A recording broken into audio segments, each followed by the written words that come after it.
All right. Welcome. It is 13:30 Tuesday, 3 February 2026, and you are on the front line. My name is John Pru, as the host of this weekly podcast focused on armed forces or military recreation. We talk to professionals in the industry who are in some way making a difference in the quality of life of our military and their families. You might be morale, welfare, and recreation professional out there directly supporting quality of life for our military and families each and every day. Maybe you have been or are in the military and actually a user of some of these MWR services, and we thank you for your service. Maybe, just maybe, you're an organization or a business that has been supporting Armed Forces Recreation or MWR out there or want to support us. And we welcome you as well. Perhaps, just perhaps, you are um, a public park and recreation professional curious about that thing called MWR. So, either way, we welcome you. But maybe you don't fit into any of those categories and you just happen to tune in. Either way, welcome. Welcome to On the Front Line, the Military Rec Show. All right. So, we've got a great show today and want to talk specifically about some things going on. We have got a great partner and we are part of an amazing media team called Daily Parks and Recreation Show, or DPRS. DPRS Media exists to honor those park and rec community and reflecting on the stories and highlighting the careers and celebrating those pros who are doing the essential work in our community. Want to shout out to Jovi, who's our producer today. She's behind the scenes, but we couldn't do this without her. So thank you, Jovi. Thank you for taking care of us here today. Before we get rolling, I also want to thank our founder of DPRS Media and many podcast shows under the DPRS area, which is really making an impact on our park and recreation industry. Craig LeBlanc doing a wonderful job, and I really want to thank him for allowing us to host this podcast focused on military recreation. Okay, so today's sponsor is Outdoor Link. I would like to give a special shout out to Outdoor Link. Outdoor Link has been one of the earliest sponsors supporting the entire Daily Parks and Rec Show series since the beginning. If you want to be able to turn your city on and off with a swipe of a finger on an app, this is what Outdoor Link does.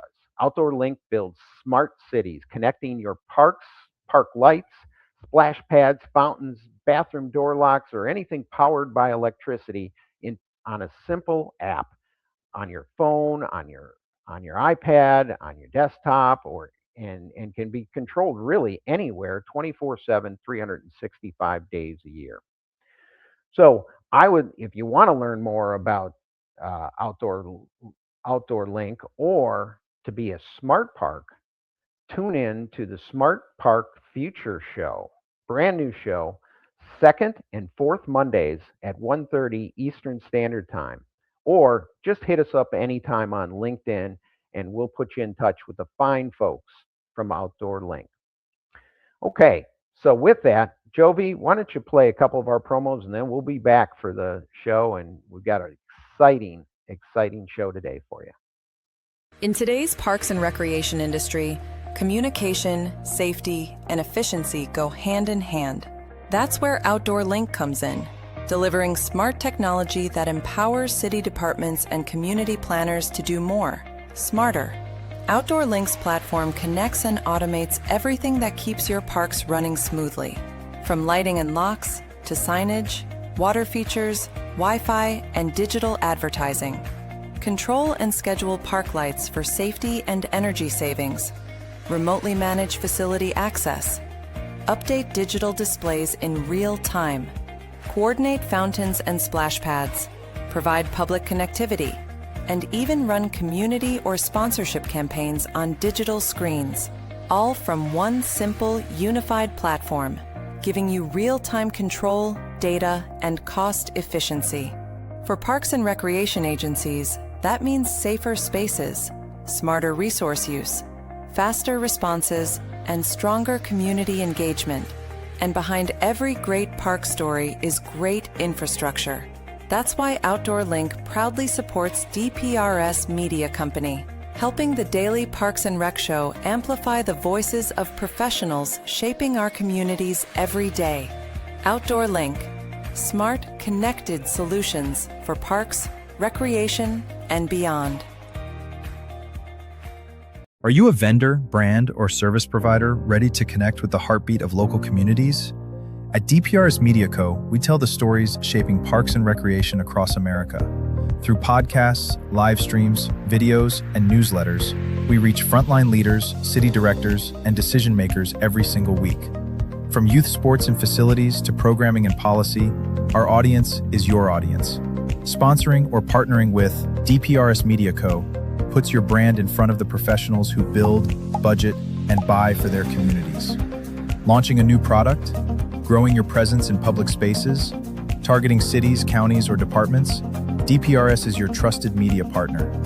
Whether you're in software, turf, aquatics, robotics, smart cities, or special events, partnering with DPRS puts your brand in the story. With commercials, interviews, social campaigns, newsletters, and live shows, we're your media team.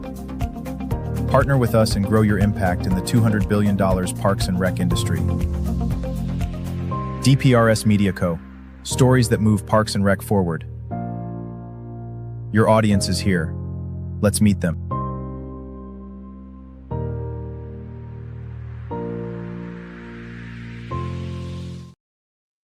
All right, welcome back. Good to hear about the good stuff happening with DPRS and our sponsor, of course, Outdoor Link. So let's get this rolling. Jovi, if you can pull up the slides, we're going to highlight some of the cool stuff happening around the world with Armed Forces Recreation, or MWR. Going to talk a little bit about it at the end, but the Armed Forces Recreation Network of NRPA has some social media platforms, mainly their Facebook and also LinkedIn, where they're posting and reposting events and programs. There's a lot of communication on that channel, but a lot of posting of really cool events that are happening around the world. Really cool. And I like to highlight a few of those before we get the show going. So as you can see, we've got a couple random ones. We've got NOFS, or MWR led Command PT, as we all kind of move more towards human performance and doing things. This is a big deal. This is from NSA, Suda Bay, Greece, highlighting that. Lots of pictures on the platform. This is just a little bit of a teaser. Fort Stewart Hunter, FMWR, they are out there doing some really cool things with their CDC and some special event programming in there. I thought this was a really cool post. Wanted to definitely put it up there. And then we have MWR Pax River, Maryland, who had a bounce-a-palooza the other day, and really cool. They got every inflatable they had in their inventory and put it out, and just created a fun day for the entire family and kids. So that was really cool. Okay, Naval Station Mayport just had their big. There's a lot of plunges going out there right now. I've seen people diving into pools where it's 40 degrees, and then I believe the folks up at Great Lakes here, where I'm at, are about to jump in Lake Michigan in the next week to do this. But here's a plunge, and it's been cold around there in the Jacksonville area. But Naval Station Mayport, and they do it the weekend before Groundhog Day, and they call it Groundhog Day Dunk. As you can see, people jumping into the water there and trying to stay warm, and it actually is pretty cool there. So I'll give them credit this year. But very cool event, well done. This is snips off of a reel that they put up. You got to see the reel, the video. It's so cool the way they did it and put it together.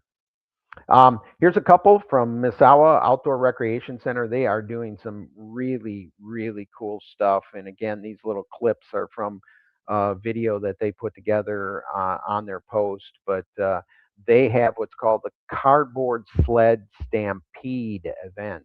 And so they not only did programs ahead of time so that you could build your own cardboard sled, but then they had the actual event where you brought it out and it had races, and obviously a little competition between the local commands a lot of fun. So once again, Misawa Outdoor Recreation Center doing some really cool stuff.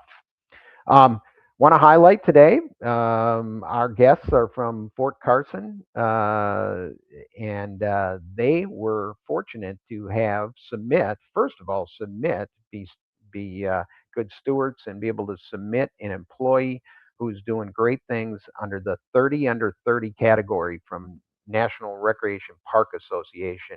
And we're competing against everybody, Public Parks and Rec, folks, a lot of it. This is a really prestigious award, and congratulations to Joshua Scott, who's from Fort Carson, a recreation assistant. We'll talk a little bit more.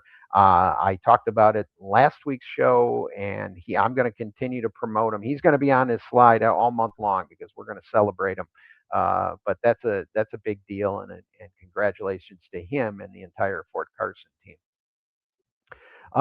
And then on this, again, we're going to talk a little bit gold medal. Fort Carson is the reigning Armed Forces Recreation Gold Medal Award winner. And so we'll be talking about it, but an opportunity for who's going to win the gold this year in 2026. And I know the Armed Forces Recreation Network had a little webinar where they actually talked to Ryan Noble, who we're going to be talking to today, and also some other past winners. So they had a little webinar that's out there to promote, and March 13th is a due date for the gold medal through the American Academy for Parks and Recreation Administration in conjunction and in support with NRPA and, of course, Musco Lighting, the sponsor of that very, very prestigious industry award. Okay, the next thing I like to show is here's the QR codes if you want to get your phones out, but you can easily look them up. Armed Forces Recreation Network, both on Facebook and LinkedIn. And if you want to register for their monthly meetings, they have one coming up next week. Good stuff. So not that we're formally tied to Armed Forces Recreation or NRPA, but we're close partners and we support everything that they do. So here you go with that. Okay, Jovi, you can take that back down. Let's bring up our guests here today. Let's really get into the meat and potatoes. All right. Ryan Noble, Director of Family Morale, Welfare, and Recreation at Fort Carson, and his Deputy Director, Randy Mulder. So, guys, welcome. Welcome to On the Frontline. Appreciate it, John. Glad Thanks, to be John. here. Yeah. So, really want to find out, and Ryan, I've known you for a while through AFRN and a couple other things. You've been there. Randy, you've got a storied career, but love to hear how you guys got to your current position. And again, congratulations on the gold medal, Fort Carson, reigning gold medal. You guys get to brag it up this year. I love it. So Randy, let's start with you. What was your journey to recreation? How'd you get to Fort Carson? How did it all work out for you? Sure. I think I probably have the most unconventional story of getting to MWR and working for the Army and doing a lot of rec programming. But I actually started with a food and beverage background. So I have a culinary degree, and I started working in the kitchens for the Army, actually. I was working private sector for a little bit, and then my brother at the time was stationed up at Joint Base Lewis McChord, and he had just gotten back from Afghanistan, and he said, like, you should come up here and you should try it out. Like, the Army has this whole network of programs and operations, and I had honestly no idea anything about MWR at the time, and I came up and I just kind of fell in love with the environment, and started working and running a kitchen for MWR, and then later took over a couple of other operations doing food and beverage.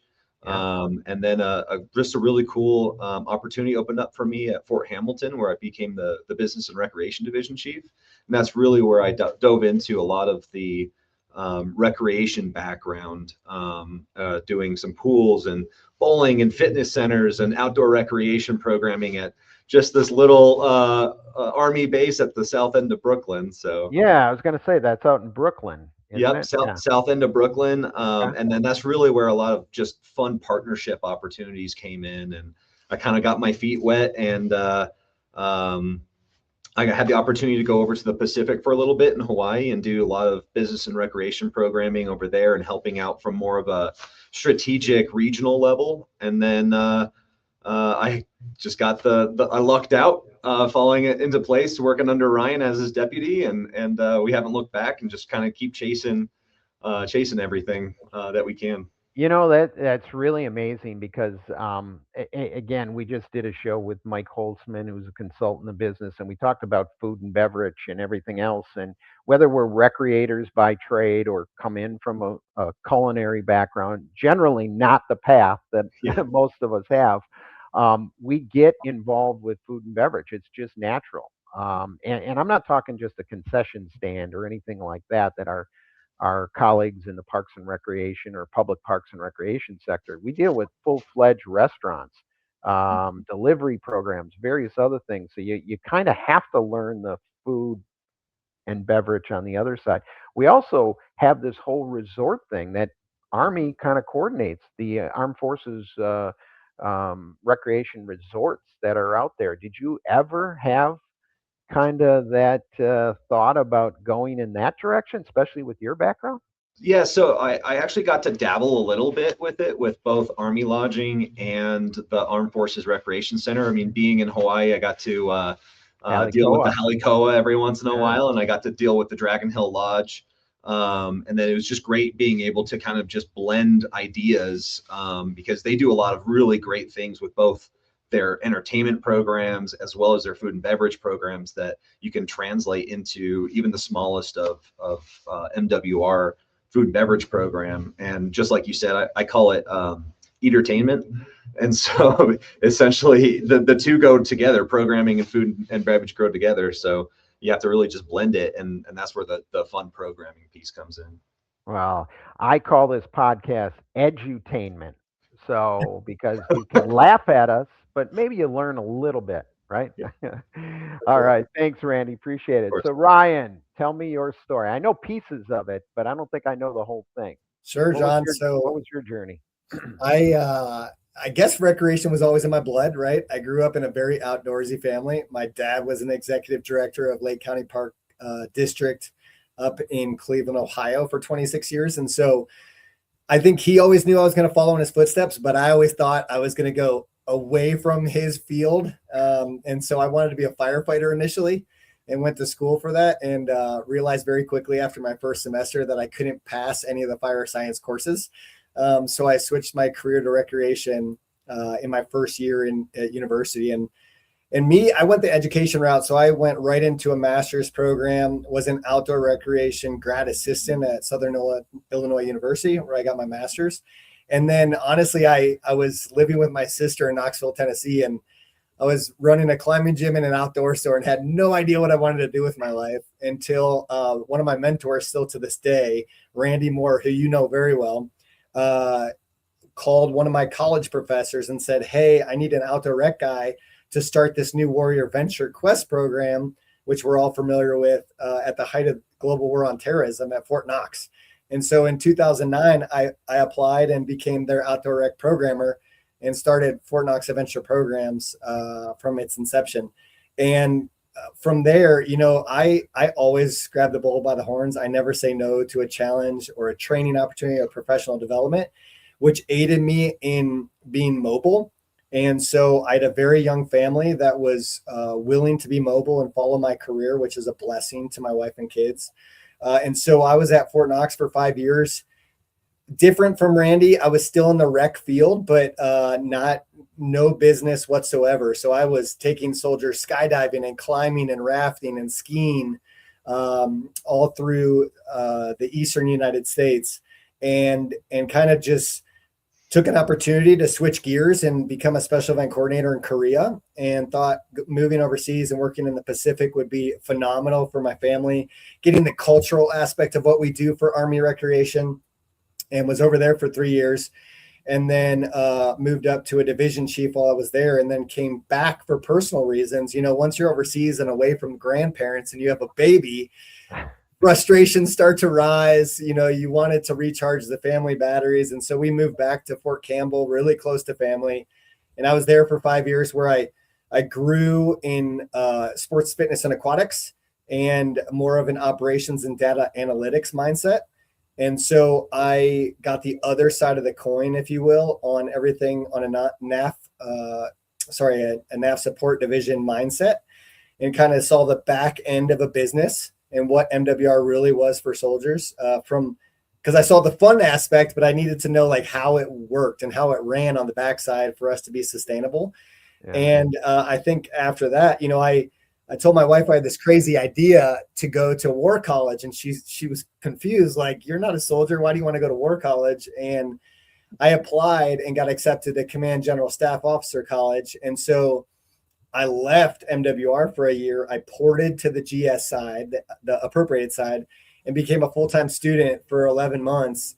Got a second master's degree in military art and science at Fort Leavenworth. And really, then it kind of blew my mind on seeing the other side of the coin of what soldiers do day in and day out. I had already worked for them for 12 years, but really didn't know what being a soldier was like. And so I got to do division and brigade tactical planning and learned all about military warfare and leadership while I was at Leavenworth. And it was phenomenal experience. And from there, the program at the Pentagon placed me at Fort Carson, luckily, doing data analytics for our garrison commander and our senior commander. And so I built a Power BI dashboard and kind of started this whole common operating or commander's operating picture, their COP, for everything that we needed to integrate, not only in the garrison, but also the division. And at that time, our director was decided to take a different career path at Fort Carson. And I really missed providing the direct impact. I was sitting in an office writing formulas and algorithms for 8 hours a day, beating my head against the wall, like, what has my career come to? And just applied. I was like, I have to get back into MWR because I bleed blue. I miss it. I love it. And got accepted, and then almost been in the seat for 2 years as the director here at Fort Carson. And we've achieved so much, and it's all a testament to my dad and my family way back when, in high school and junior high, going on these outdoor rec trips and camping and skiing with my family. And then 15, 16 years later, I'm in charge of a 750 person organization that incorporates all this for our warfighters and our families on the installation. So to put it plainly, like, it went by in a blink of an eye, but I wouldn't change 1 second of it because it's been a blast. So how many years service so far, Randy? Been working for the Army for 16. 16. And Randy, you've got how many years in? I'm at 13. 13. Wow. A lot of power and clout at Fort Carson. No wonder you're doing great things.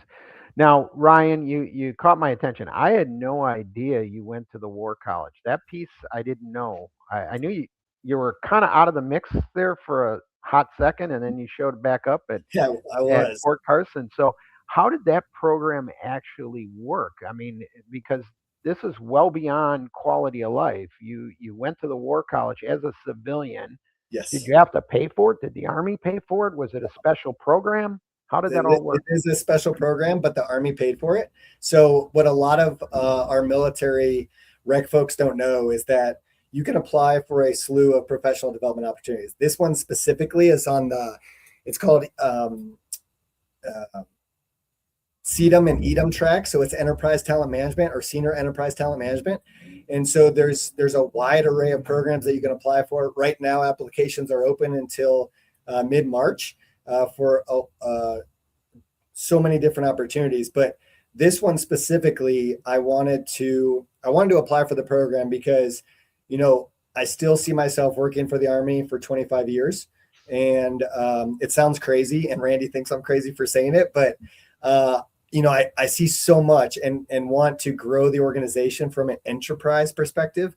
And so if I want to be leading an enterprise, then I just said, why not? And I had the blessing of my wife, and I had a first-time application, and it was very robust. I always talk to people about the application process, but it's a great experience where you get to interview with general officers and senior executive service executives, and it's really a phenomenal opportunity to just see yourself from a different perspective and just step outside the box. Did I miss MWR? Of course, right? I was out of it for 2 years, but I always say, like, you have to move out to move up.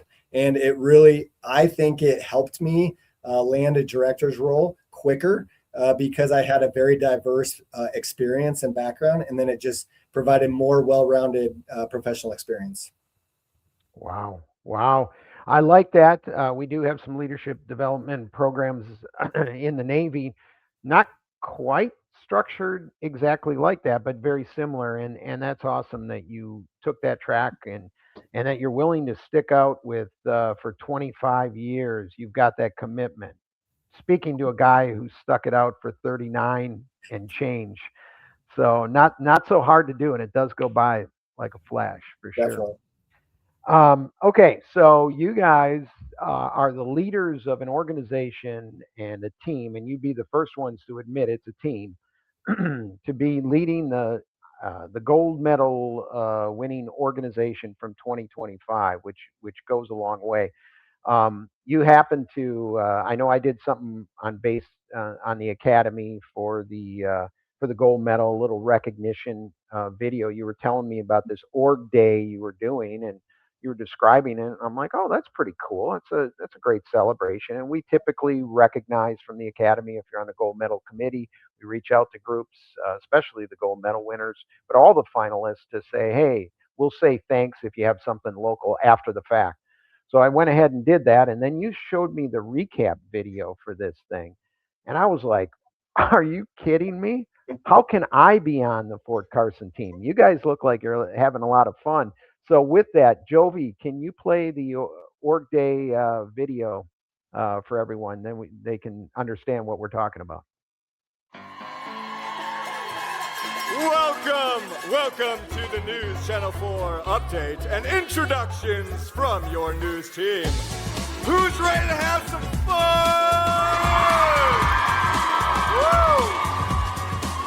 Woo! We are here to celebrate the successes of our phenomenal teammates, the organization as a whole, and the impact that you have not only on Fort Carson, but the entire Army enterprise. It's my honor to present the National Recreation and Parks Association Gold Medal Award. This award is saying Fort Carson MWR is #1 in the U.S. military. That's the elevation that you have achieved this past year. This award recognizes individuals who have gone above and beyond, the problem solvers, the innovators, the ones who turn challenges into momentum. They don't wait for things to be perfect, they make progress happen. We have a job to do, yes. We have a mission to meet, yes. But we also like to have a lot of fun and bring a lot of positivity and energy to every single person we come in contact with. We firmly believe MWR is that one organization that's not just about soldiers, it's also about the family members and the civilians across the whole community.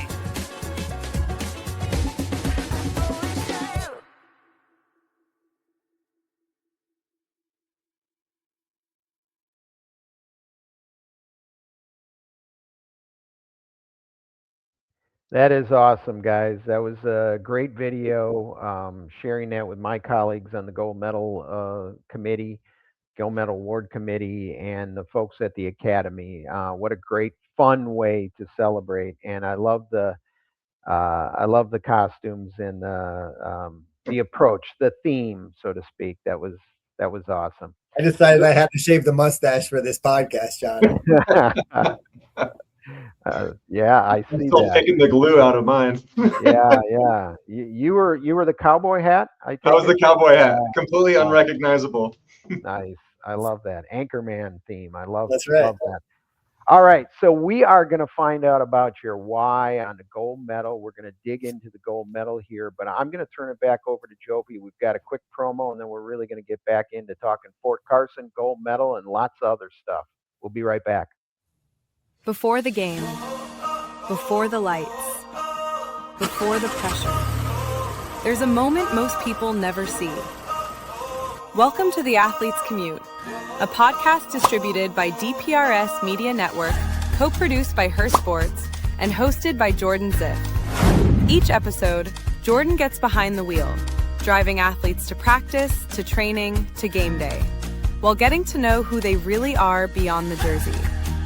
The mindset, the grind, the sacrifices, the moments no one talks about. No scripts, no filters, just real conversations in real motion.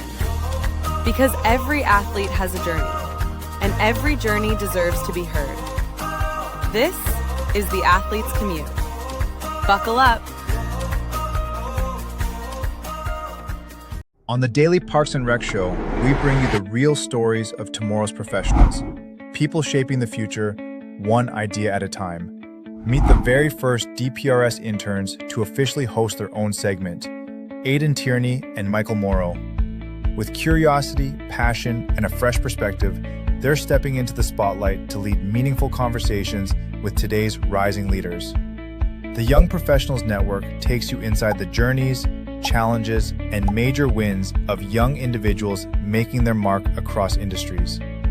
From first jobs to bold ventures, every story fuels growth, ambition, and innovation. Each episode brings real conversations, fresh perspectives, and impactful insights created to motivate the next generation of professionals. Whether you're just starting out, exploring new paths, or figuring out your next move. Tune in to the Young Professionals Network every Thursday at 5 p.m. only on the Daily Parks and Rec Show.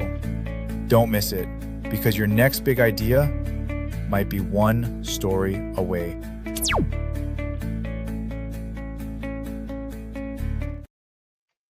All right, guys, we're back. All right, the why. Why did you decide to apply for this thing called the National Gold Medal Award for the Armed Forces Recreation category, put on by the American Academy for Parks and Recreation Administration? Why? Ryan? I think Ryan's got to take this one away. Yeah, Ryan. John, I answered this on AFRN's call as well, but why not, right? Like, we wanted a chance to showcase not only about the great programs and facilities that we offer and the great team, but we truly wanted to get to the heart and soul of the hometown feeling here at Fort Carson and Colorado Springs.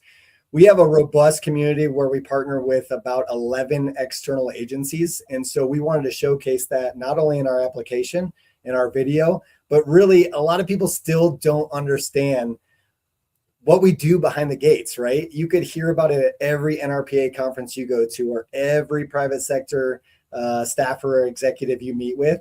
They have no idea that we are just like them. We just run a little bit different, right? And we support the soldiers and families on the installation. So our buy-in that we got from the team was our vision statement. It's an elevated experience where passion meets purpose. And I think that's our tagline in our entire application. And we wanted to provide that feeling you get when you greet someone at the CDC or put on a huge concert and drone show or go help them with personal training or whatever the case may be. But every aspect we cover from soup to nut on our installation. And really, we want to just encompass what we do on a day-to-day basis. Yeah, right? yeah. Did it have anything to do with Fort Knox? 100%. And it's kind of funny, right? Because I won on the team at Fort Knox in 2013. And so Randy Moore and I have had this like ongoing love for each other and friendship, but also this extreme rivalry. And so because he hired me, you know, it was kind of like the student had to outdo the professor this time. And but he was the first one to send me a text when we were in the theater when we got announced to like, huge congratulations, so proud of you. So it means a lot because the military community is so tight knit, as you know. And I think we're starting to expand to our sisters and brothers to other services. And that's what we wanted to showcase, especially at Fort Carson, because we work so well with USAFA and Schriever and Peterson and Buckley. And we really just wanted to encompass that because we're all the same, right? But we might have this extreme rivalry, But at the end of the day, we're serving the same population. We provide the same program, so we might as well share the resources. But yes, Fort Knox was the root of our application. Yeah, they run a good program. Matter of fact, it's kind of the epicenter. There's so many good people around the Army Oh system, yeah, and they all have some ties to Fort Knox, whether it's Ann Connor, Scott Matt Sherberger, Enoch. Matt Enoch, yourself. I mean, Yeah, it's the epicenter. They've done really good things along the way, and they were a finalist as well. So I yeah. remember at the we do a great reception. The Academy puts on a great reception for all the finalists before we know who's going to walk away with the grand plaque. And so I was working a few of the tables. I was going back and forth between yours and Fort Oh yeah. Knox and some of the other places, and everybody was chirping that night. It's It always was hard. It's always hard, right? Like Randy Mulder could tell you that, in that environment, we're strict rivals, but we're like all the best of friends, right? Like yeah, we're yeah, really good friends with Jen, the director at Fort Bragg, and her entire team. We're really good friends with Randy and Laura Moore and Chris Dent, all those that applied on the Fort Knox team. And then obviously with Matt and the team at Riley, like everybody in the Army is so tight knit. We talk daily. We are on Teams calls daily. We're always video chatting, sharing information, and just pushing each other to be better. And so I think in the blink of the eye, like everybody's in like strict competition the morning of the announcement, but everybody's still congratulating each other. Like we all got here together. It's the first time we had 3 Army installations up for the award at the same year. And so it was just a phenomenal place to be. So yeah, it was. I It was think fun. Ryan leads most of the chirping a little bit at the Oh back to yeah, the other garrisons. But yeah, like Ryan said, like we're the first to stand up for our teammates and congratulate them and all their successes. Like NRPA is one of them, right? And so I think that everything that everyone's doing is just attributed to the huge network that we have. Even outside of Army as well too, are always assisting other installations, like Ryan said, with our partnerships with the Air Force here in Colorado Springs. I mean, it just opens up the network a little bit more for everybody too. yeah. No, I love what you guys are doing. I know next week we've got JJ Love and Joe Kavanaugh on to talk broader perspective Army FMWR. But you guys are really doing some exciting things. You're getting together. You're staying consistent with your training, getting people together from around the world, and all that really does matter. It builds that teamwork, camaraderie, and hey, you get to share best practices face to face, and that's where the real networking happens. Sometimes you can only do so much on Zoom, right? 100%. Or in this case, StreamYard. So, Randy, let me ask you this. So, Ryan has this vision to go for the gold. You probably knew about the gold medal, but what were your thoughts when you said, hey, we're going for it? We're doing this. And obviously, Ryan had the experience from Fort Knox. So, what were your thoughts going into this? Yes, no, yes, sir, I will follow. Oh yeah, absolutely. It was yes, boss. I'll drive on. But no, I think I've been at Fort Carson now for just a little under a year and a half, and that was always the goal for us from day one. Was this is something that we want to do? We want to do this for the team and actually represent everything that our team here is doing, because it's not the Randy Ryan show or Ryan Randy show. It's everybody that's here at Fort Carson doing all these amazing things, from childcare to our business and recreation to even behind the scenes with our NAF support division and IT and everything they're holding up. And then Army Community Services, and we're putting out tons of Army emergency relief funds and things like that in support of soldiers who need it. So telling that story is just extremely important to us. And so when Ryan said, hey, we want to go for the gold, it's absolutely, Yeah.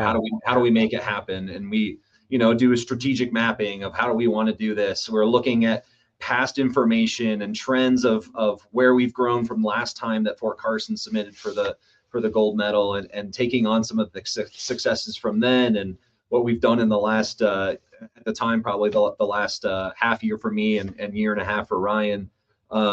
Just taking on those successes and seeing what we can build upon as well too. And the hope is to win, but if not, you're still identifying and addressing all the great things that the team's doing. And that was kind of like the foremost most important piece for us, was to show the team everything that they're doing, that sometimes you put blinders on and you don't realize that you're actually doing all these amazing things.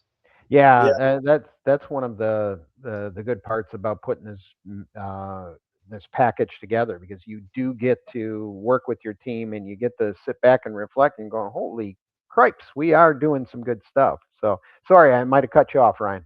No, Go John, for it. Randy made a good point. Like, I think initially we wanted the buy-in from all the division chiefs, and because, a lot of the time they don't get showcased in a light that they should, in my opinion. And this was the perfect avenue to do so. Like, describe what the award means, describe what NRPA is to the collective as the organization, not just the business and rec side that we're so used to, but encompassing Army Community Service and even NAF support services and child youth services. Like, we have one of the largest child youth service programs, and it's roughly 453 staff, and we wanted to showcase what they do on a day-to-day basis, and the important impact that they have on kids and developing the children's brains, and really providing that safe space for parents so they can go train and fight its nation's wars. But our whole perspective was to get the division chiefs bought in, because then they could share their story and then get their program managers and their team involved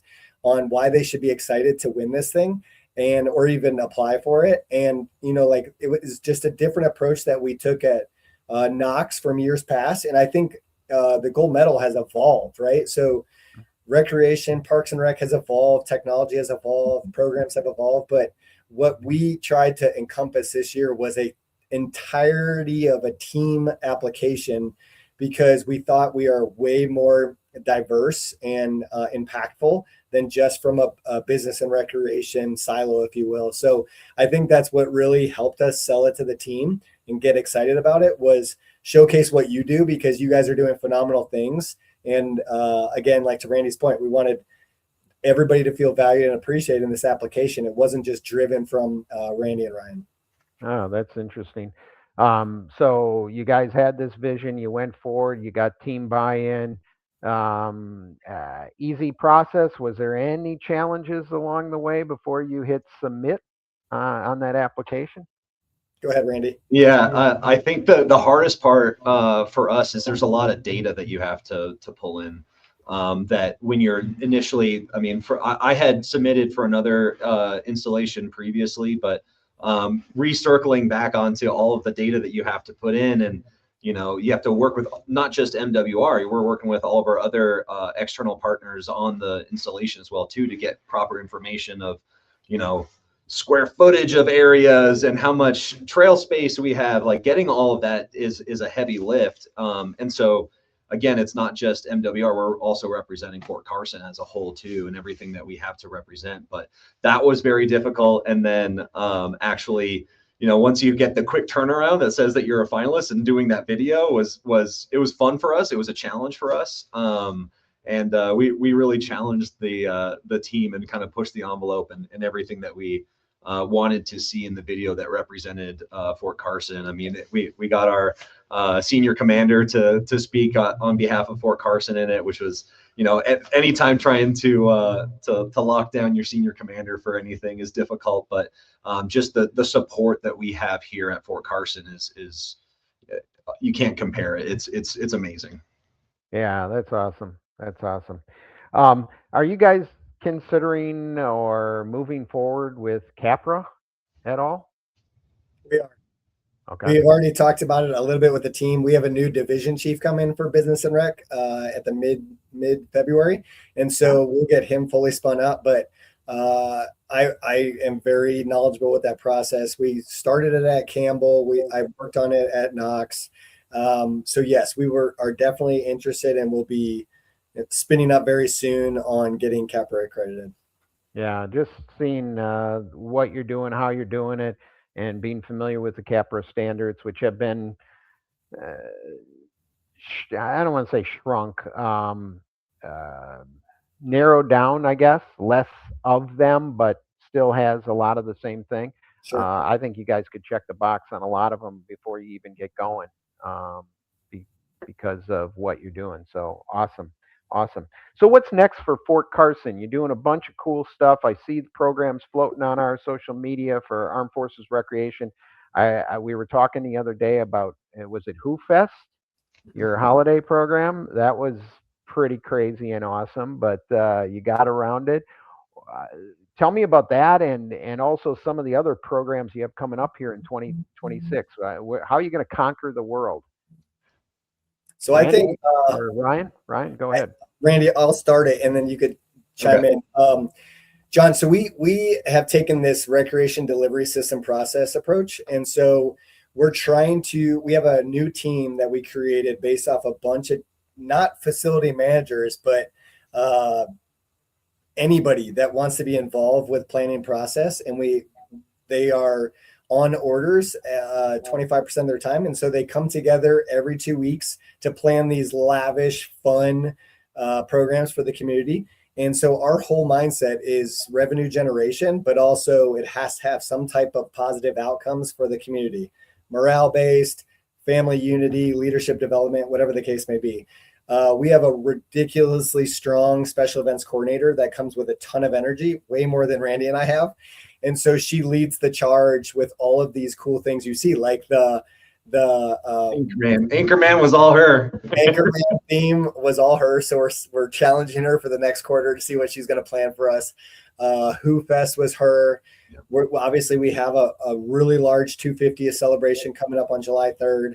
But she is the heart and soul of that team. And so, but she trusts everybody on the front lines to join this team to come up with these different innovative activities. And so I'll say this, and then I'll pass it to Randy. I think the sky's the limit for the Fort Carson team. Randy and I will never say no. We just evolve, and we are always willing to challenge our expectations, and we are not risk averse, and neither is our command team. So they're excited to see how we can push the boundaries and provide the best possible programs for the community. So we're constantly evolving. We're constantly looking for external partners, and like I said, the sky's the limit. Over to Randy. Well, Randy, before you start, let me get clarification. You say on orders, you're talking people on your team, Fort Carson, that have collateral duty that help support this team that creates these events. That's exactly right. So okay. On everybody's PD, obviously it says other duties as assigned 25% of the time. So that 25% of the time, we turned into a memo and put them on orders that I sign. And so that's their buy-in and their ownership of being on the team. What we came to find out, it evolved over the past year and a half where everybody wanted to be on it, but then, everybody is the POC on a certain event or the action officer, and it's not as streamlined as we want it to be. And so now we have a really tight-knit group of 8 and that are on orders. And so we go to them for all of these different innovation and creativity across the board. Yeah, awesome. Randy, over to you. Yeah, so one of the cool things that we've started doing through RDS is we'll start tasking everybody out with like a challenge, right? So we'll sit down, we'll give them almost like a vignette of here's our challenge. Unbeknownst to them, it's something that we're actually dealing with as a challenge at Fort Carson. And so they're coming up with these crazy ideas that are just, everybody's picking and choosing certain things out of the ideas and coming up with really cool events. And as Ryan said, we've got our 250th, but we call them our big 4. So we do something around Month of the Military Child. So we're going to have a color run centered around a big family and child festival. We have our 4th of July celebration. And then in the fall last year, and we're going to do it again, it was hugely successful. We converted our entire conference center into a haunted house.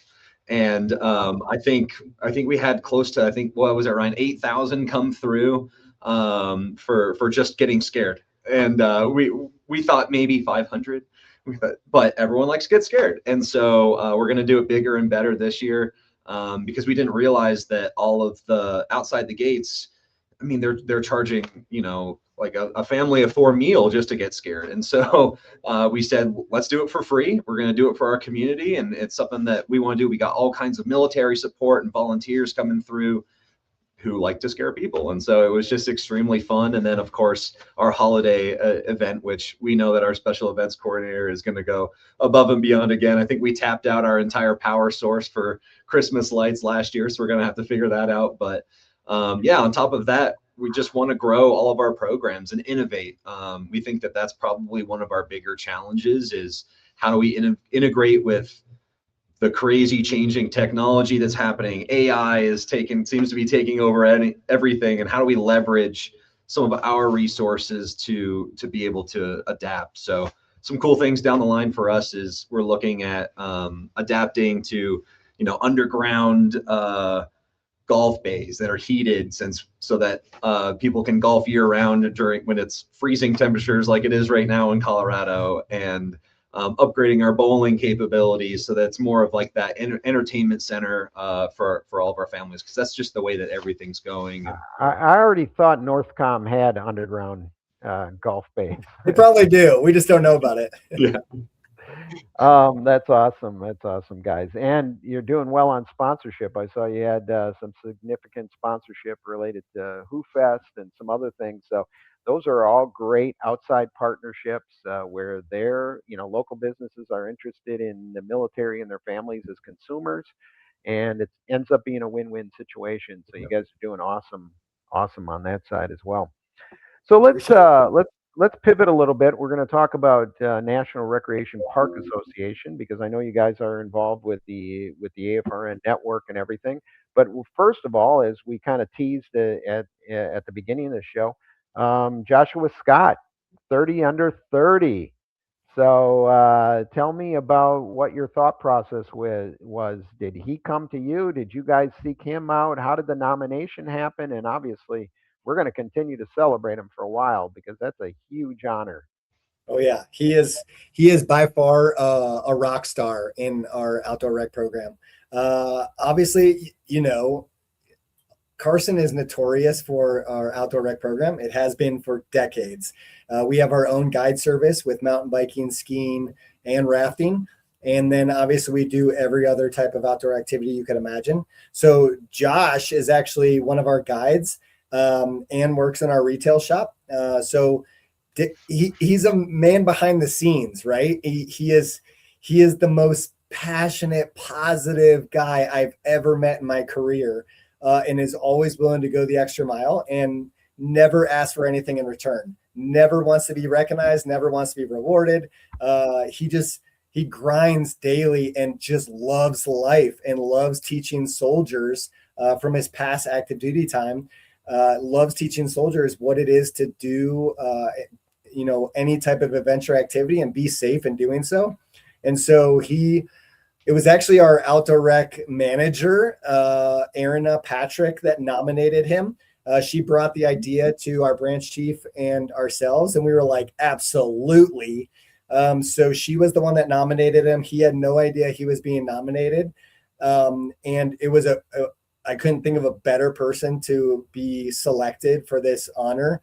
And again, he is always taking soldiers on the river. He's always teaching them how to rock climb or mountain bike or fix their bikes or fit them for skis and boots or teach little kids how to wear their liners and their gloves appropriately.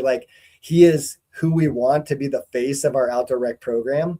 And he has done so much success within his career thus far at Fort Carson. And the interesting thing is he is just so happy doing what he does on a daily basis. We have no idea what he wants to be in his career, but this is it. He's doing what he's passionate about. He's doing what he wants to do and serving soldiers and their families and teaching them his passions.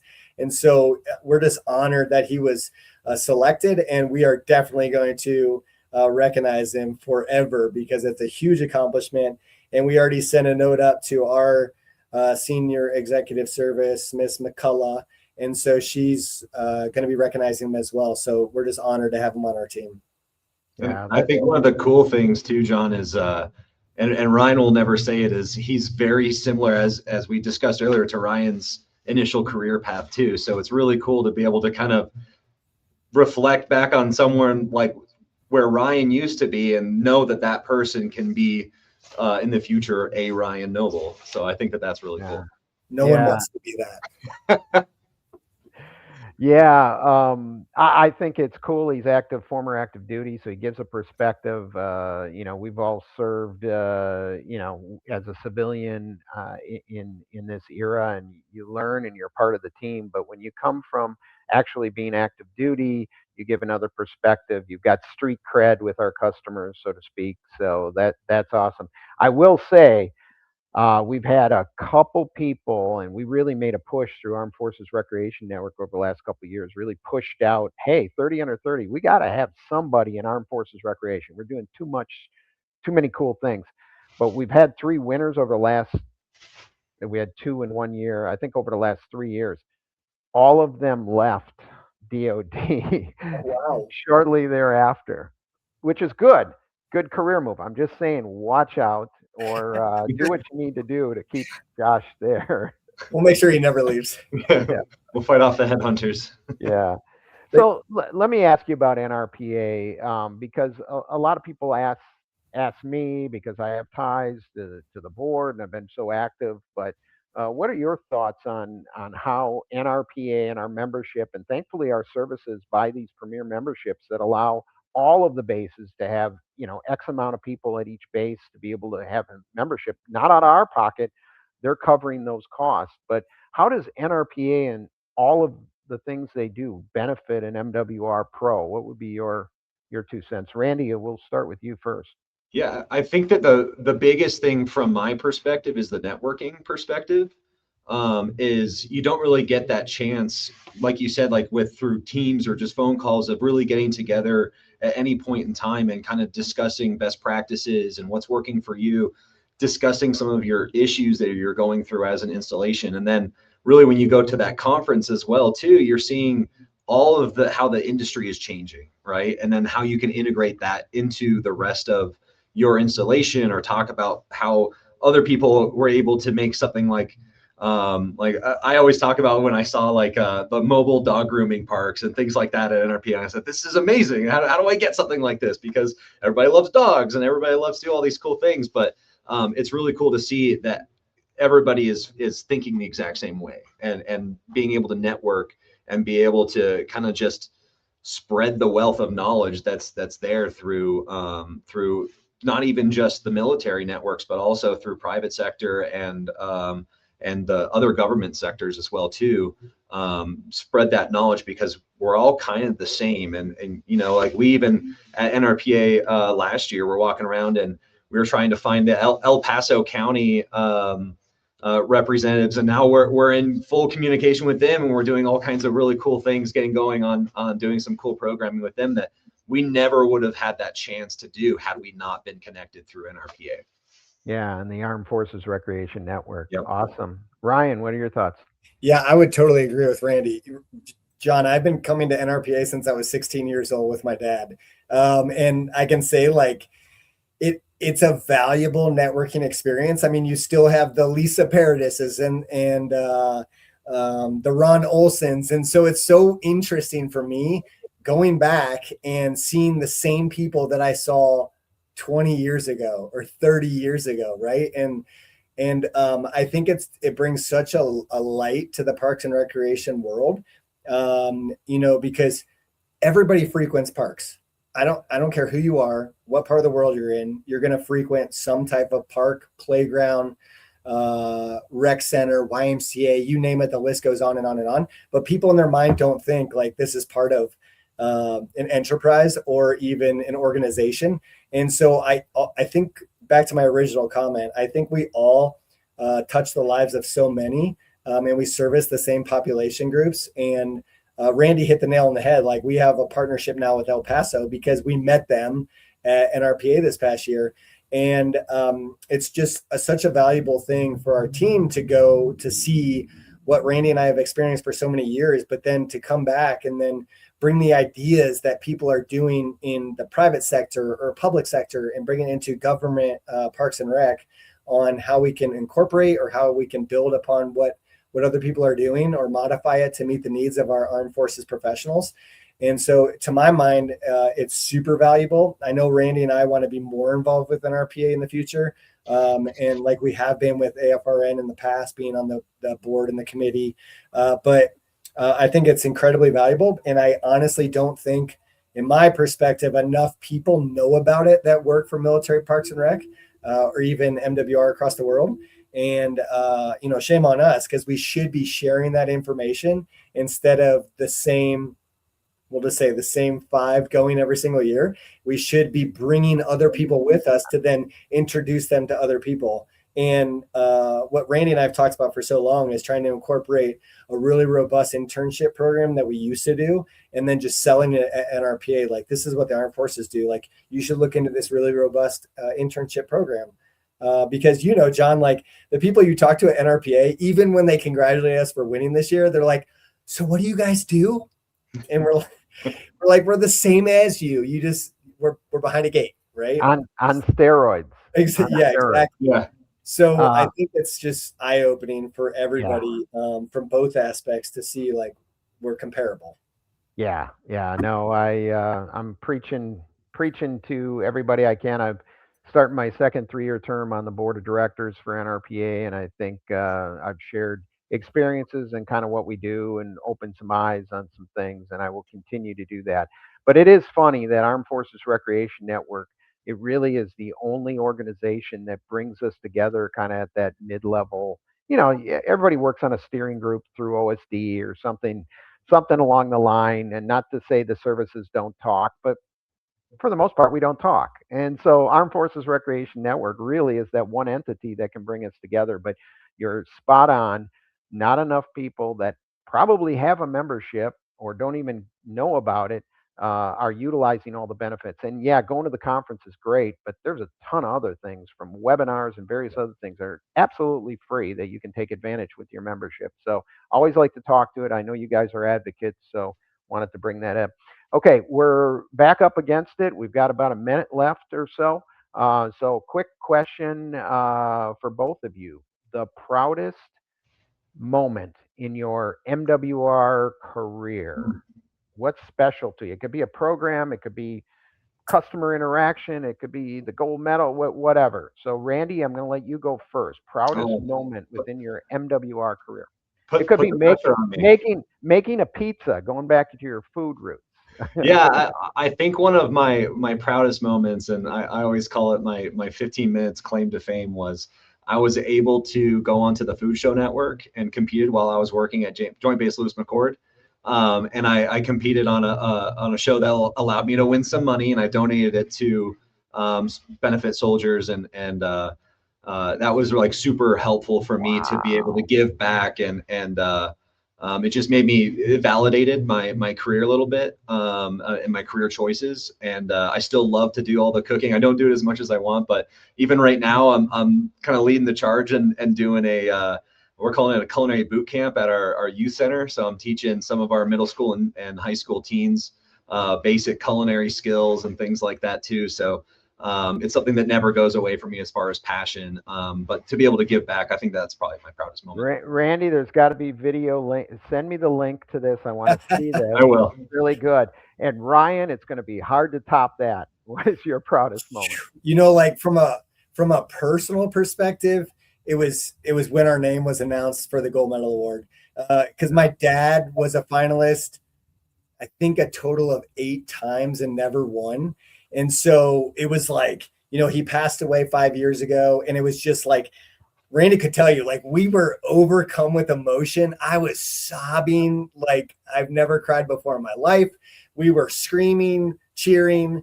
And it was that personal connection to my dad, but it was also like how much work this team has done and overcome in 2 years while I was in the seat, and even before we were even here. And it was kind of like just finally getting that pat on the back for the entire Fort Carson MWR team. Like, we've done it. We're at the pinnacle. Like, congratulations. You guys should be so proud of yourselves. And I think it was just the feeling of that team approach and team dynamic that here we are, and now it's Fort Carson in everybody's conversation. So it was just, that was probably my most proud moment for sure. That's awesome. Well, I didn't think he could do it, but I give you guys a tie. Both great, proud moments, that's for sure. Hey, I want to thank you guys for being on here today and talking about Fort Carson and all the great things you guys are doing, but your team is doing. And that shows through in a long way. I talk to many people within Armed Forces Recreation and hear nothing but good things about Fort Carson. And I can't wait to hear more good things. And hopefully we can catch up, hopefully in Philly at the NRPA conference coming up this fall. But thank you guys for being on today. And we'll be back next week, same time, same place, for another great episode. Next week, we are going to have JJ Love and Joe Kavanaugh from Army IMCOM talking all things Army morale, welfare, and recreation. So, on behalf of all of us at DPRS Media and On the Front Line, the Military Rec Show, I am John Pru, and we are out here. Thanks, John. Thanks, John. They say it's just rec. Just rec, where kids learn to try again. Just rec, where confidence begins. Where teamwork, effort, and fun matter more than trophies. It's not about perfection. It's about participation. It's not just rec. It's where kids learn to love the game and themselves. It's just rec until they learn teamwork for life. It's just rec, but it's everything to them.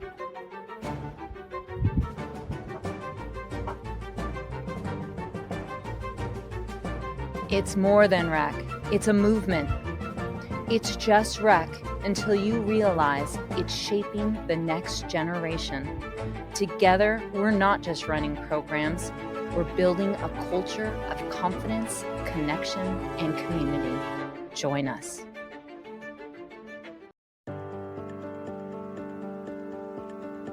JDP Services Management Consulting, supporting parks and recreation and the essential service they provide. Communities benefit greatly from having dedicated advocates who champion the value of play in open spaces. Such advocacy ensures that recreational areas are prioritized and managed in ways that enhance the overall quality of life for everyone. We are dedicated to fortifying public park and recreation agencies and other related organizations by taking a practical, engaged approach to consulting and training, addressing immediate needs while equipping clients with lasting insight and tools to strengthen their organizations for long-term success. JDP Services, Management Consulting, meeting needs and exceeding expectations. It didn't start with a studio, or a big budget, or a perfect plan. It started with belief. Belief that stories matter. Belief that voices deserve to be heard. Belief that community is powerful. What began as a single conversation has grown into something far bigger than us. Today we pause, we reflect, and we say thank you. To our guests, thank you for showing up, for being honest, for trusting us with your stories and letting the world hear them. To our partners and sponsors, thank you for standing with us when the vision was still taking shape. Your belief gave this network its foundation. And to our audience, the ones who listened, who watched, who shared, who believed. You didn't just support DPRS Media Network, you built it. This past year changed everything. We grew our shows, we raised our standards, we reached new communities, and we told stories that needed to be told. From parks and recreation to sports, youth, technology, and culture. We learned something important. Growth isn't about numbers, it's about impact. As we grow, our mission becomes clear. Our mission is to create media that matters, media that educates, media that inspires, media that connects people through honest, human storytelling. To spotlight the people, the programs, and the ideas shaping parks, recreation, sports, and the future of our shared spaces. And our vision is bold.